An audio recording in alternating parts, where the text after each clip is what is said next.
ദർശനിലെ വലിയ തബലിസ്ഥാന്ന് പറഞ്ഞിട്ട് ഇങ്ങനെയാണോ തബല വായിക്കുന്നത്? ഇത് തബലയാണോ അതോ മദ്ദളമാണോ? തബലയെ കുറിച്ച് തനിക്ക് എന്തറിയാം? താൻ എന്നെ പഠിപ്പിക്കാൻ വരെയാണോ? എടോ, ഞാൻ ഇവിടെ തബല പഠിപ്പിക്കാൻ വന്നയാളാ. അങ്ങനെ ഇവിടെ നിന്നതാണ് ട്രൂപ്പ് മാനേജായത്. എടോ, ഞാൻ പറയുന്ന ഒരു ബോൾസ് എനിക്ക് വായിക്കാനൊക്കെ കൂടും. വായിക്കാം. വായിക്കാന്ന്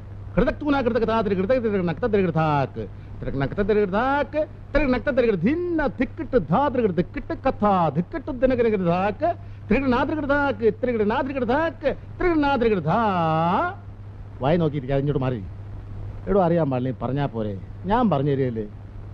അച്ഛനവണി പറ്റിച്ചോ, പക്ഷെ എന്നെ പറ്റിക്കരുത്. ഇങ്ങോട്ട് മതി, ഇങ്ങോട്ട് മതിക്ക്.